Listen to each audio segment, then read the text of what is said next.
1947년 인도를 통치할 여력이 없게 된 대영 제국은 정치적 목적 아래 인도와 파키스탄을 분리 독립시킨다. 급하게 진행된 독립 여파는 곧 현실이 되는데 인도령 카슈미르에서 지배층은 힌두교지만 피지배층은 이슬람교인. 분쟁의 씨앗은 그렇게 뿌려졌다. 인도령 카슈미르 내 강경 이슬람 세력은 파키스탄의 지원을 받아 무장단체를 결성, 분리 독립을 외치기 시작한다. 그러던 중 지난 4월 22일 인도령 카슈미르에서 사상자 40여 명이 발생한 테러가 발생했고 이에 인도는 파키스탄을 배후로 지목하며 강경 대응을 시사했다. 1947년 분리 독립 이후 카슈미르를 놓고 계속된 인도와 파키스탄의 분쟁. 이 두 나라가 70년 넘도록 싸우게 된 이유는 무엇일지 카슈미르 분쟁 2부 지금 바로 시작합니다.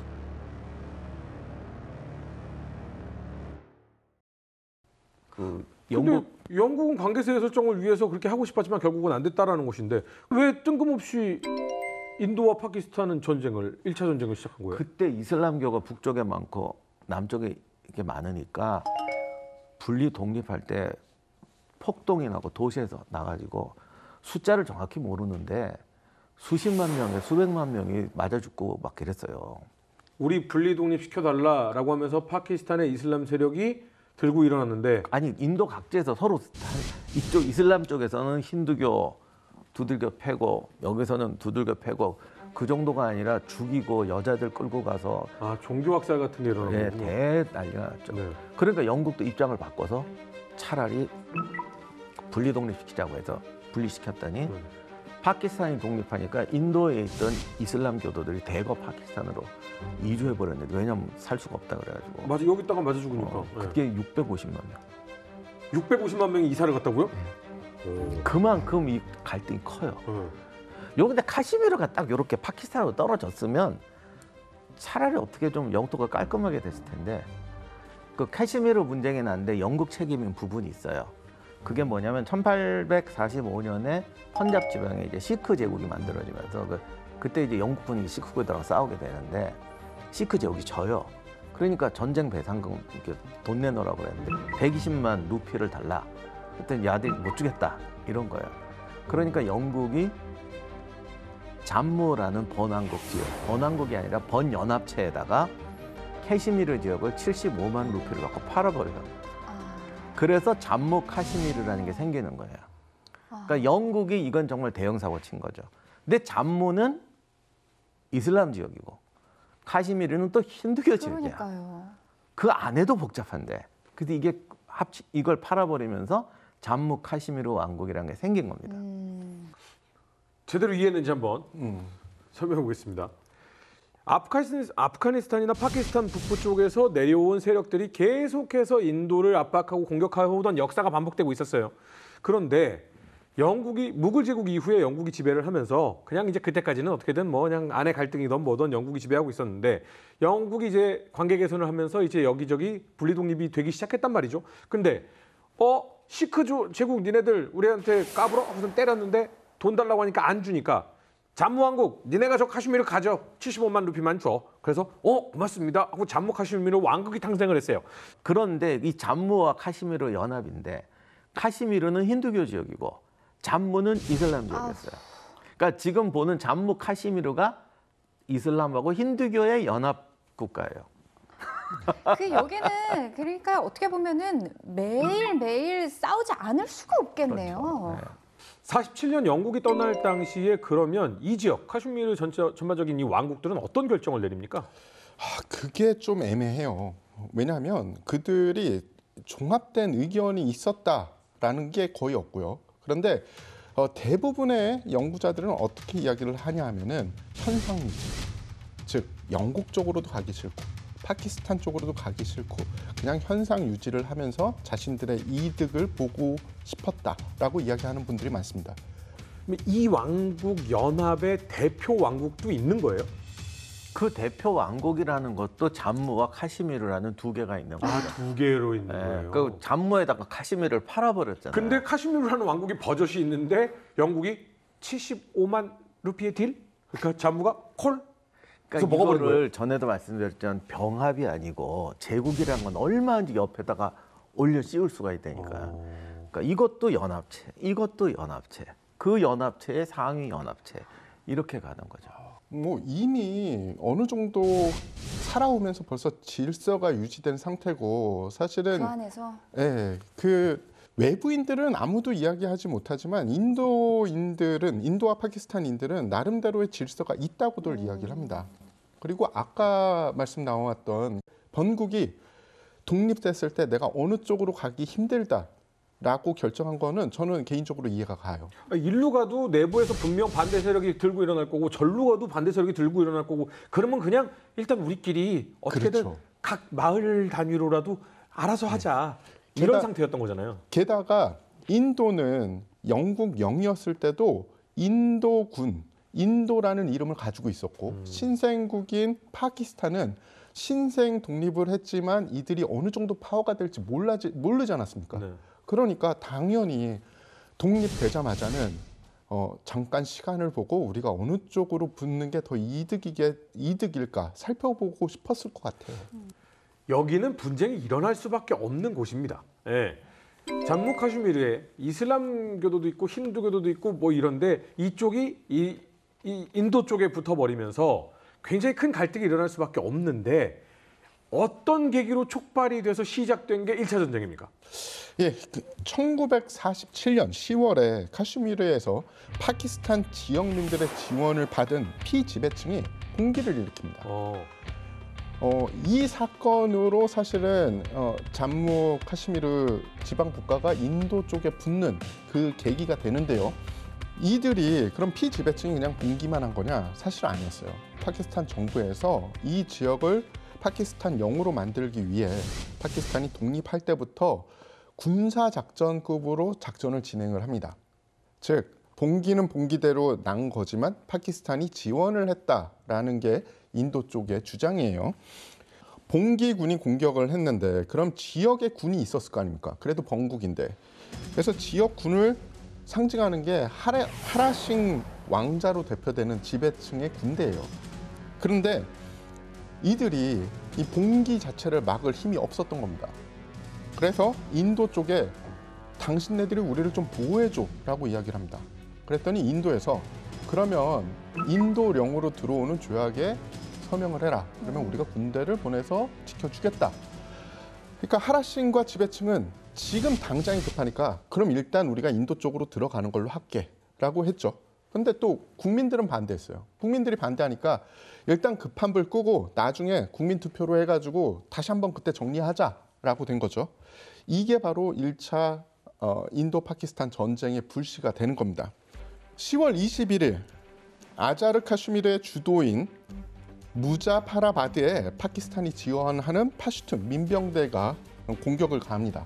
근데 파슈툰 민병대라고 생각을 하면은 이거 뭐 별거 있겠어? 소총 그 볼트 액션식 소총 몇 자루 든 병력이겠지라고 생각하는데 당시 파키스탄 군 쪽의 서류가 인도 군으로 유출이 되는데 그것을 보면은 호전적인 파슈툰 부족민 1000명을 한 개의 제대로 묶었어요. 그리고 그 제대의 이름을 라슈카스라고 아예 지칭을 합니다.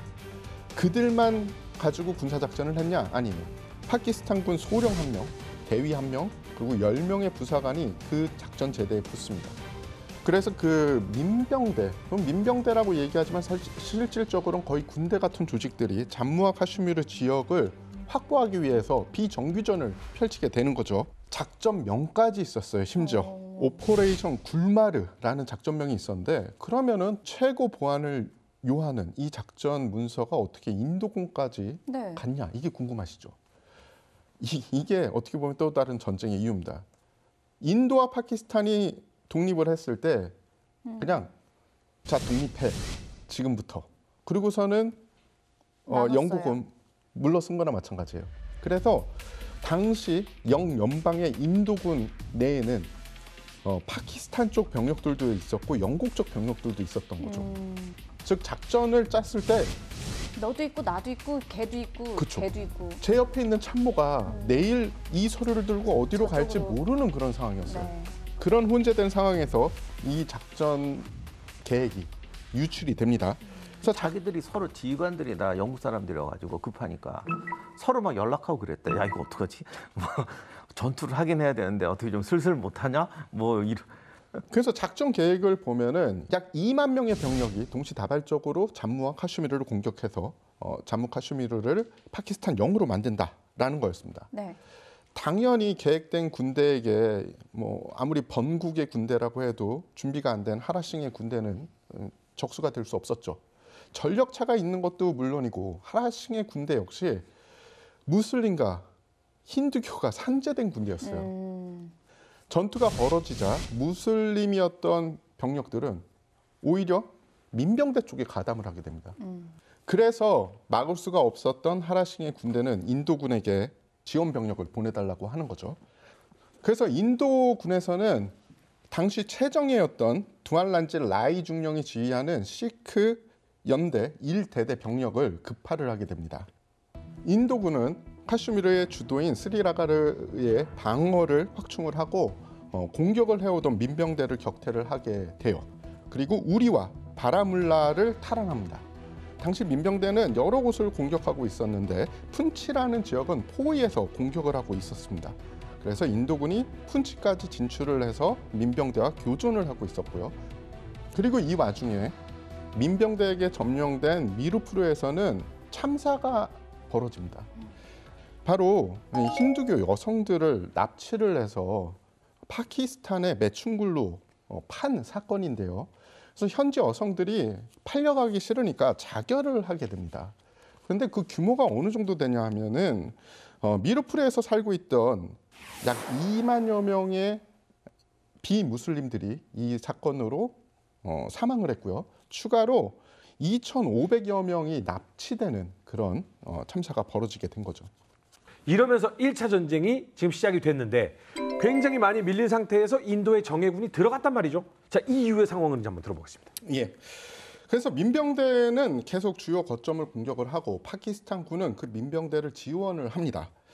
하지만 인도군의 증원 병력이 속속 도착을 하면서 민병대와 파키스탄군의 공격 기도는 막히게 되죠. 한편 전쟁이 점점 길어지니까 인도군은 더 많은 병력과 물자를 밀어넣을 수밖에 없었고 파키스탄도 마찬가지예요. 그렇죠. 그러니까 우리가 기도는 빨리빨리 해가지고 차지해야 되는데 서로 축차적으로 투입하면서 전력을 소비하고 있는 상태가 돼버린 겁니다. 이 와중에 아까 포위됐다고 했던 푼치가 1년 만에 포위가 풀리게 돼요. 그래서 파키스탄군이 전력을 더 넣느냐 마느냐 하는 그런 상황에 빠져 있을 때 때마침 유엔에서 옵니다. 그만해. 이제 그만하자. 그러면서 유엔 중재안을 가지고 오게 되는 거죠. 그리고 인도는 법과 질서를 유지할 수 있는 그러니까 경찰 병력 정도만 남겨놓고 나머지 병력은 카슈미르에서 빼라라는 게 중재안이었고요. 그럼 그렇게 해서 전쟁은 일단락이 되긴 되는데 문제는 이 전쟁 뭐 별거 아닌 것 같은데 피해가 어느 정도였는지 좀 알아봐야 되지 않습니까? 네.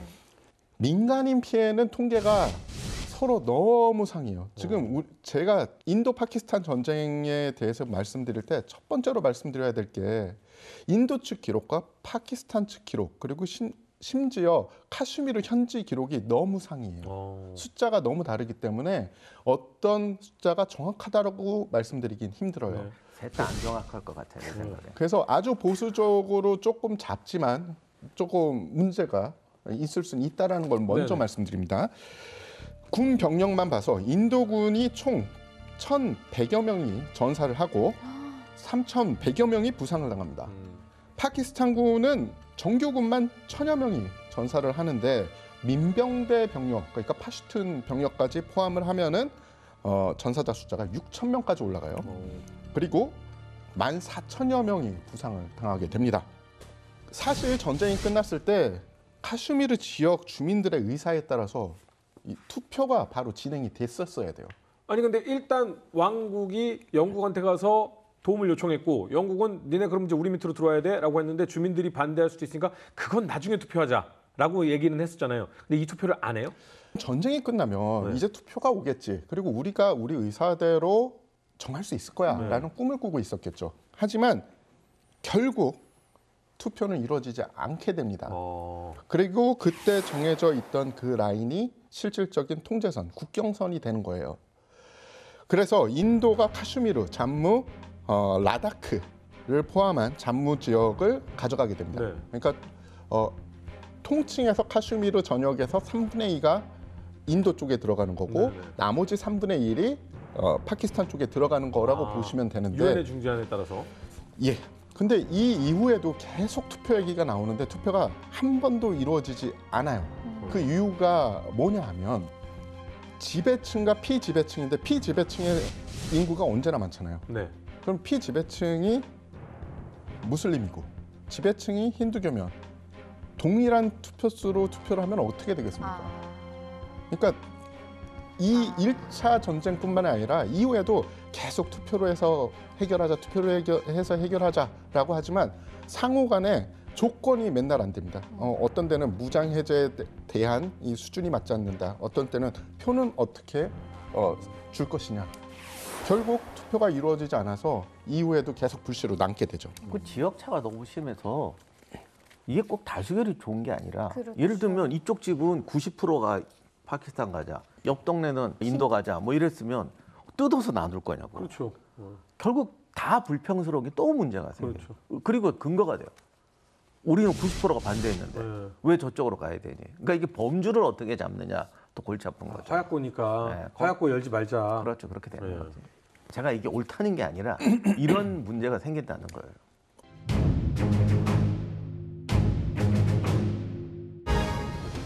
(1845년) 시크 왕국과 벌인 전쟁에서 승리한 영국은 그 대가로 카시미르 지역을 자신의 우호 세력에게 할양한다. 이후 1947년 파키스탄의 지원을 받는 민병대가 독립을 목적으로 무장 반란에 나선다. 반란을 진입할 여력이 없던 잠무 카시미르는 인도의 도움을 요청하면서 1차 인도-파키스탄 전쟁이 벌어지지만 전쟁이 장기화하면서 교착 상태에 빠지고 국제사회 중재 아래 양측은 휴전에 합의한다. 근데 가만 두면 좋았을 것을 내부에 있는 본인들 편에게 야 봉기해 우리가 도와줄게 라고 해서 파키스탄이 살살살 긁고 결국 봉기가 일어나고 이것이 1차 인도-파키스탄 전쟁으로까지 번졌는데 결국은 유엔의 중재에 따라서 이게 끝났습니다. 하지만 끝난 게 끝난 걸까요? 네, 소강 상태가 잠시 됐지만 다시 또 2차 전쟁이 발발하죠. 네, 이거는 해결이 안 되는 문제니까 결국은 또 터질 수밖에 없는데 1965년 8월부터 9월 23일까지 이제 2차 인도-파키스탄 전쟁이 벌어지고 이 전쟁이 지금까지 벌어진 모든 전쟁 중에서 진짜 전쟁 같은 전쟁이었어요. 크게 벌어졌군요. 예, 크게 벌어졌죠. 1차 분쟁이 나고 나서 이제 각국이 이제 군대를 보강해야 되는데 특히 파키스탄이 급했죠. 그래서 1954년에 파키스탄이 미국과 방위 협정을 체결해서 이제 군사 원조를 받고 현대화 계획을 진행합니다. 인도 역시 1962년에 중국 인도 전쟁이 벌어지죠. 네. 그 이후로 이제 군사 개혁. 근데 사실 인도 항상 군사 개혁하고 있어요. 네. 항상 하고 있어요. 수상하고 있어요. 그런데 파키스탄이 군대는 항상 좀 야무진 것 같아요. 뭐 역사를 봐도 무굴 제국 때도 그렇고 저 인도 쪽 분들은 제국이라는 개념이기 때문에 내려와 제국을 무굴 제국을 키웠어. 그런다고 왕들이 왕자를 뺏기고 이런 게 아니거든요. 1년에 저희가 한 70만 루피 그리고 그쪽에 호랑이 가죽은 우리한테 뭐 약간 이런 식으로. 아 그리고 인도는 그거 되게 중요한 얘기인데 황제가 이렇게 묵을 생겼다고 거기다가 우리가 이제 액수로 상납한다고 그러잖아요. 그러니까 일방적으로 무슨 지방에서 세금 걷어 갖다 준다 이런 개념이 아니고 인도라는 나라는 굉장히 많은 왕국으로 돼 있다 보니까 사실은 무역 상업 거래가 굉장히 많습니다. 그래서 위에 상위 질서가 안정되면 이 상업 거래가 또 커져요. 그러다 보니까 꼭 손해 보는 건 아니에요. 그렇죠. 그래서 인도 왕국들이 다 빅토리아 여왕부터 더 부자였다는 게 무굴 제국만 부자가 아니고 이 인도라는 나라가 하나의 거대한 상업체예요. 이게 중국하고 다른 점인데 그러니까 독립 왕국들이 수많은 상업을 하니까 굉장히 부자예요. 그래서 무굴 제국 시절에도 영국군이 와가지고 동인도 회사로 해서 영국이 왔는데 저쪽에 어떤 개인 왕국에 스카웃되는 게 월급이 훨씬 많은 거야. 세포의 반란이라고 유명한 거 들어보셨잖아요. 세포의 반란할 때 군대가 다 영국 장교들이었어요.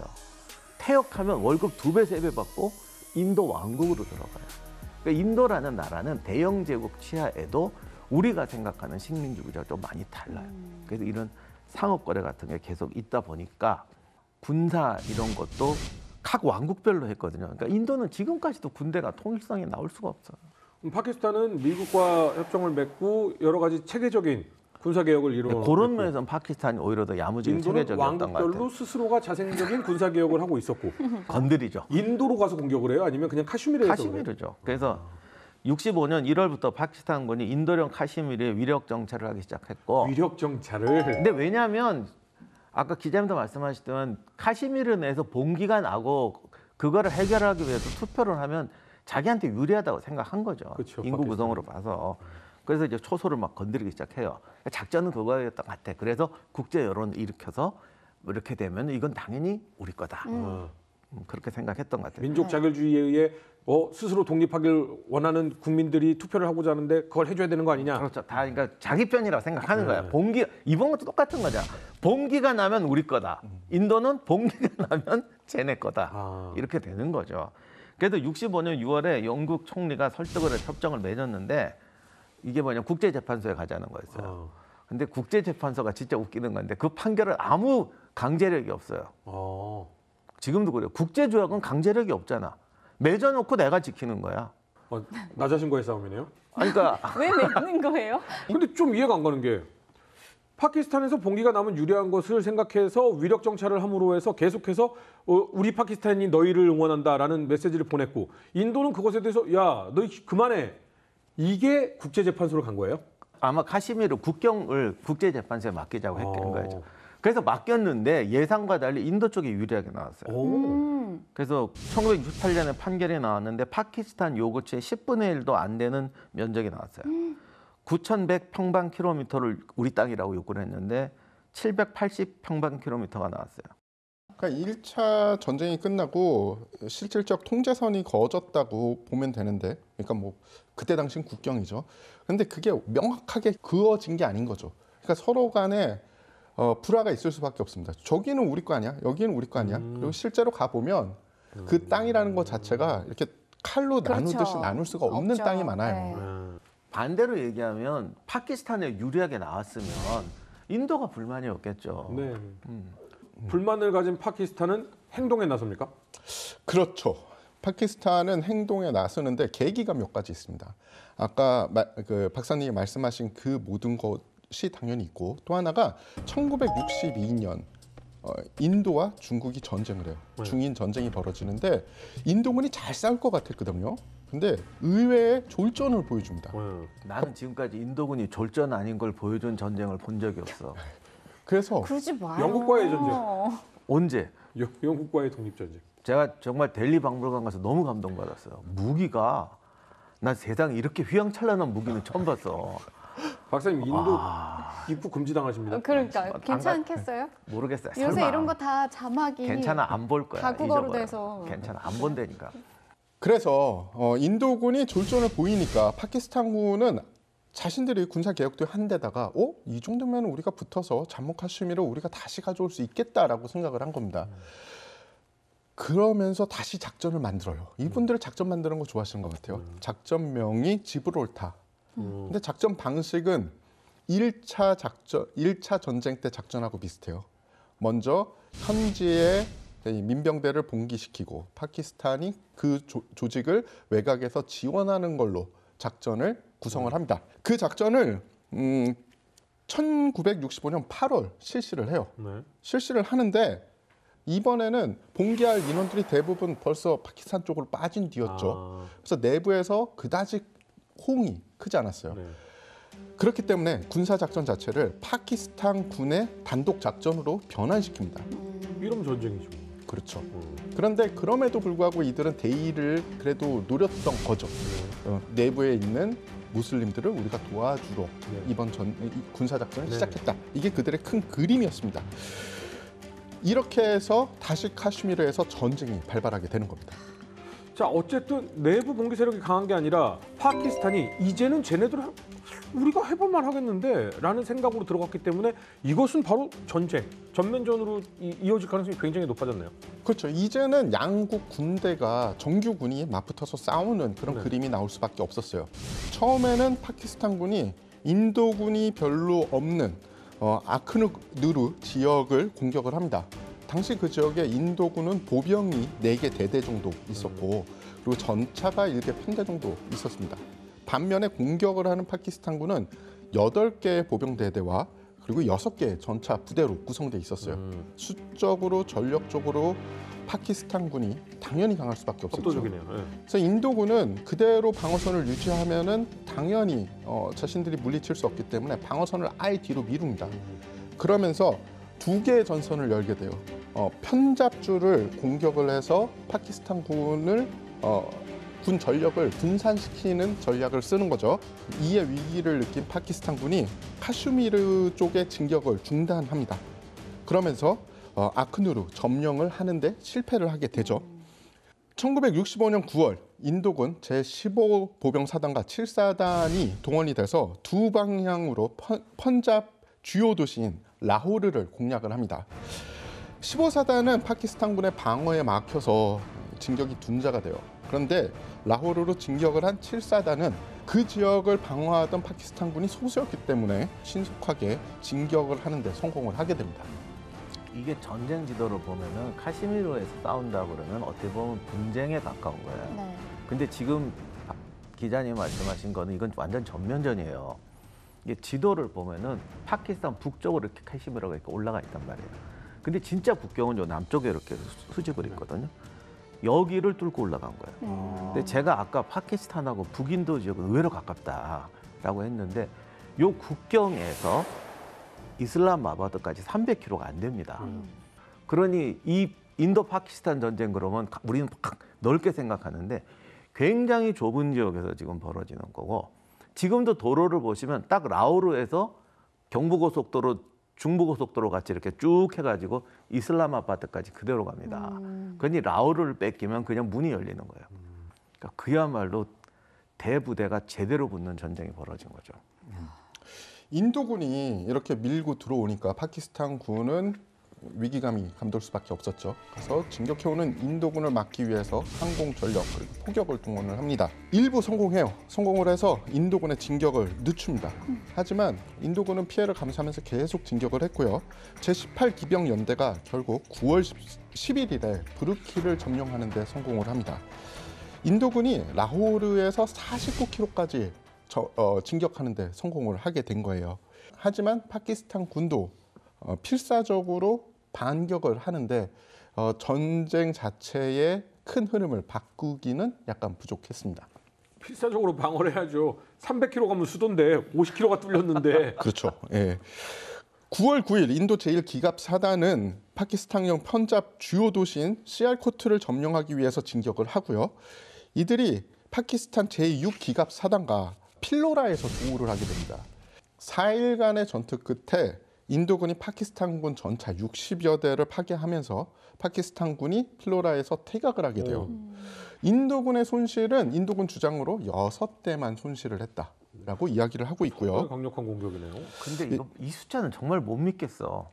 그 이럴 수가 없어. 서로 주장하는 게 너무 다르기 때문에 사실 어느 한쪽의 주장을 믿긴 힘들고요. 그래도 하나 확실한 거는 양측 합쳐서 100대 이상의 기갑 전력이 맞붙은 것은 사실이다. 그래서 필로라 전투가 2차 세계대전 이후에 최대의 기갑 전이다라는 걸 잠시 기록이 됩니다. 필로라 전투의 또 다른 흥미있는 점은 양국 모두 서방 기갑 전력을 기갑 장비를 사용을 했습니다. 인도군은 영국의 센츄리온 전차를 주력으로 사용을 했고요. 그리고 파키스탄군은 미국의 M47, M48 전차를 주력으로 사용을 했습니다. 그럼 말 나온 김에 이 M48과 센츄리온 어떤 차이가 있는지 좀 말씀해 주실까요? 근데 만약에 그 인도군 통계가 맞다면 네. M48이 몇 대 없었어요. 영국 전차는 특징이 대체로 좀 느리고 둔탁하고 두꺼워요.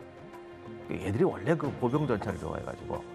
그래서 센츄리온 같은 경우는 전체적으로 느린데 센츄리온은 디젤 엔진이고 M48 패턴은 가솔린 엔진인데 이스라엘 전차 부대장이 패턴을 몰아본 소감에 의하면 이렇게 운전 잘 되는 전차는 처음 봤다. 승용차 같다. 그런데 치명적인 게 이게 가솔린이어가지고 맞으면 불꽃놀이에요. 그래서 사실 M48이 중동전에서도 많이 깨졌어요. 아무리 좋은 보에 맞으면 터지는 게. 그래서 나중에 아마 미군은 이거 나중에 이스라엘군은 이거 바꿨죠. 개조했죠. 맞습니다. 디젤 엔진으로 개조해 버립니다. 근데 센츄리온은 좀 느리고 둔탁하지만 튼튼해. 그러니까 여기서 인도군이 만약에 대승리를 거뒀다면 패턴이 실전에 조금 문제가 있고 10대 1 전투도 가능할 수도 있었을 것 같긴 합니다. 이렇게 양측 전차가 맞붙은 필로라 전투에서 인도군이 압승을 하게 됩니다. 이러면은 파키스탄이 인도를 막을 수단이 없지 않을까요? 그렇죠. 거기다가 이 캐시미르가 이렇게 북쪽에 있기 때문에 인도군은 평야를 진격해도 오른쪽에 캐시미르를 끼고 가는 거예요. 그렇죠. 그러니까 파키스탄 입장에서는 정말 짜증나는 거야. 이게 그러니까 이렇게 싸우게 되는 건데 아무튼 이제 인도군은 즉시 전과 확대를 실시해서 계속 진격을 하고 파키스탄 1군단 6기갑사단이 인도 제1군단과 1기갑사단과 격돌을 하면서 2차적으로 차원다라는 곳에서 전투가 벌어집니다. 여기서 지난번보다 더 큰 전차전이 벌어지게 돼요. 그런데 이때 파키스탄군은 이제 공군을 동원하게 됩니다.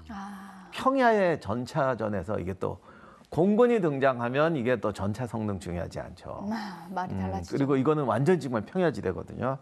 그리고 이제 규모도 엄청 커졌고 그리고 이쯤 되면은 이제 포격 지원도 오고 그러는데 사실 영화에서나 전차전이지 전차끼리 붙는 것보다는 다 공중, 다 포격 이거로 다 많이 깨지는데 서로 이렇게 동원하다 보니까 전차들이 양측 다 거의 50% 이상이 파괴되고 이렇게 되면 뭐 서로 이겼다고 누가 가서 그걸 세보겠어.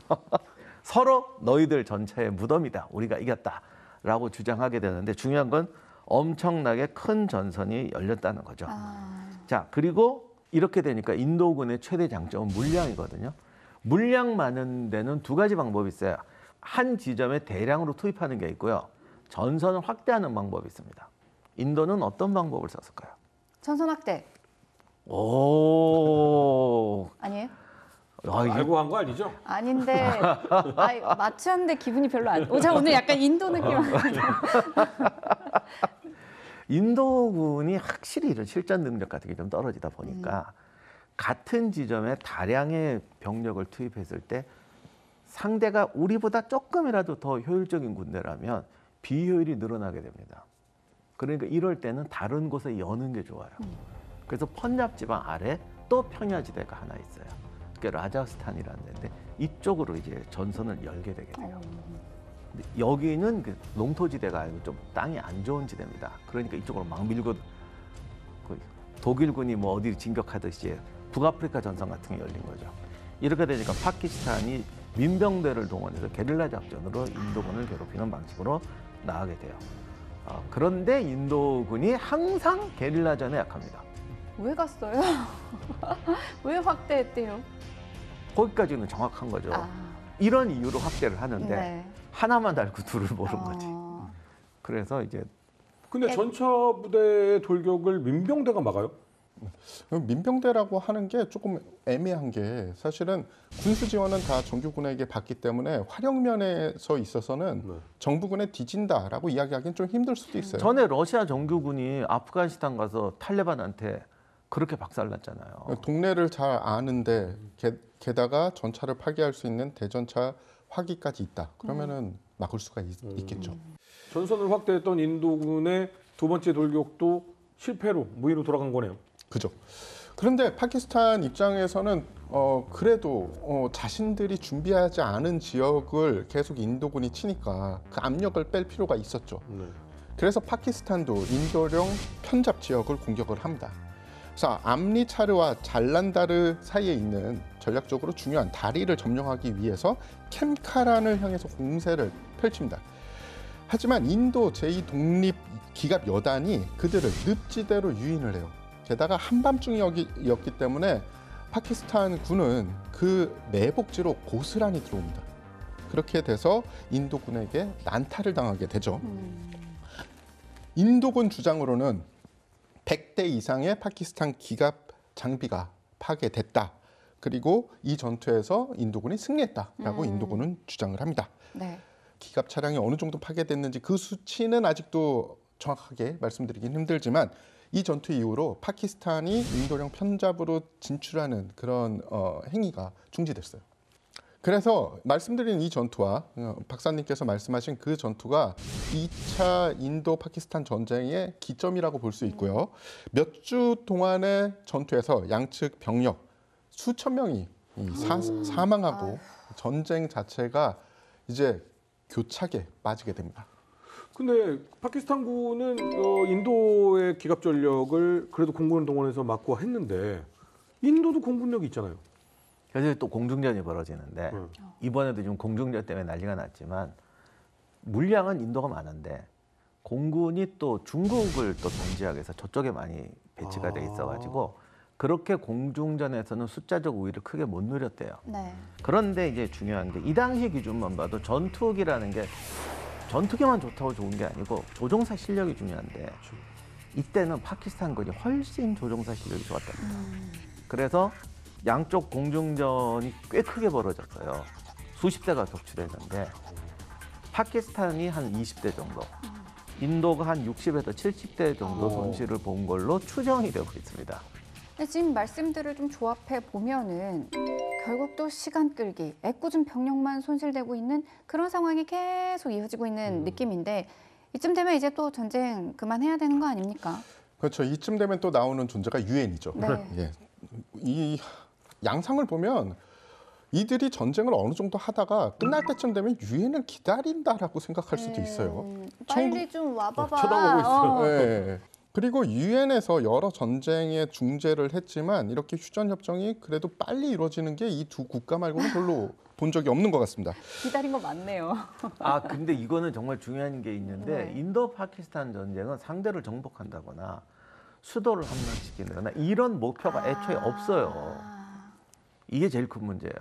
사실 이번 전쟁 났을 때 누가 어떤 분이 저한테 연락해 양쪽 다 핵도 갖고 있는데 이거 어떡할 거냐 막 그래서 내 생각에 체면 때문에 뭔 일은 좀 나긴 난다. 그러나 양쪽 다 군대를 동원해서 뭔가 딱 얻을 만한 전술 목표가 없다. 결국 체면용 전쟁으로 가버린다. 그러니까 그렇게 될 가능성이 높고 무슨 전면전, 장기전, 핵전쟁 여기까지는 갈 수가 없다.